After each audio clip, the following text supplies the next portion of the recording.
Hello and welcome. This is part 30 of 32 of my NFL ranking series, and for this one we have the Tampa Bay Buccaneers. Tampa Bay Buccaneers finished last year at 13-4, and for the most part, they had a pretty successful season. Obviously with this team and being Tom Brady being their quarterback, it was Super Bowl or bust for this roster. And they finished 13-4, had pretty good games, and they ended up losing in the divisional round to the Super Bowl champs. So they had a pretty good season. They were just 2 steps away from the Super Bowl, basically. So now when it comes to this season, Robert Gronkowski did retire, so that might hurt Brady a bit. And they did lose Ryan Jensen potentially for the year, if not for the full year, I believe, in camp. So, regardless, though, other than that, there's a lot of returning players in this roster, and there's some upgrades. So, it's going to be another year where Tom Brady tries to capture another Super Bowl title. Like I said, this team finished 13-4 in last year. If you look at their schedule, they were pretty dominant.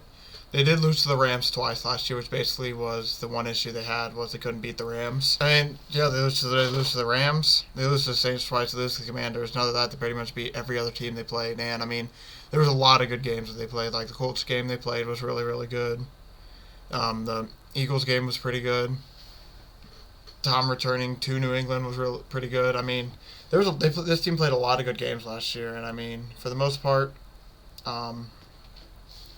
This was just another Tom Brady year where he was pretty dominant. This team went really, really far. They had a lot of good players again, and they did have. Well, although this team did have a dominant season and they did play really good, they weren't without their interesting moments. Like, for example, the Antonio Brown incident that happened, where they basically lost him for the season after his whole I wouldn't say it was necessarily a meltdown, but after his whole.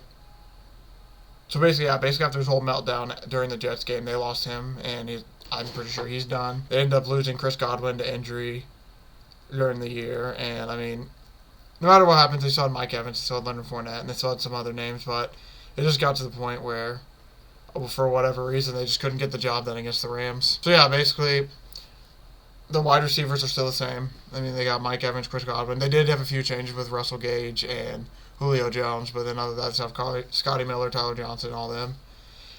They did lose Ryan Jensen, so Robert Hainsey's going to take the step up for them at center. And then Cameron Brate and Kyle Rudolph are going to be the replacements for Gronk at tight end, and then they have Tom Brady, Leonard Fournette, Rachaad White to round up the offense. And then defensively, they have William Golston still, Vita Vea. They got Hakeem Hicks from the Bears. They still have Devin White. Still have Levante David. Still got Carlton Davis. Still have Antonio Winfield. So, they still have a lot of the team that they had last year, along with some upgrades here and there. So, there's really not much to say about this team. This team is going to be another contender, and, they're probably going to go to the championship game again this year, unless Tom Brady takes a step back, which, for what it looks like he's still doing pretty well, and he's doing just good enough to be a dominant quarterback. So, yeah, looking at their season this year, this is. With this, along with the 2 last teams, they're basically all going to be in the same boat, where I see them as what is it? It's basically going to be the same as the other teams, where I basically see them as either an 11 or 13 win team. So they're either going to drop off 2 from last year, do some of the people lost, or they're going to do about the same and have about 4 losses here and there. Their schedule is a bit tougher, though. They do play some better teams. They play them at home, like they go to Green Bay, go to Kansas City. They go to L.A., go to Baltimore, but it's the Tampa Bay Buccaneers and they have Tom Brady, so it shouldn't be too much of an issue. It's just going to be it's just going to be more of does this team take a step back at all and lose a few games, or they do more of the same? So yeah, when it comes to the Buccaneers, it's pretty straightforward. It's Tom Brady, so he's going to be really, really good. So that's pretty much like an automatic 10 wins unless they get hurt. And then they still have all the supporting cast along with a few good names that are returning. And then they have some good names that they added on, like Julio Jones and whatnot. So, the Bucs are just looking to basically take that step forward, get back to the Super Bowl, and win it. But it's going to be interesting to see if they can do that, because they play in a really tough division, and like I said, I see this being an 11 to 13 win team, and they're probably going to finish the year, I want to say, second in the championship or second in the NFC. They're going to probably lose in the championship round, but.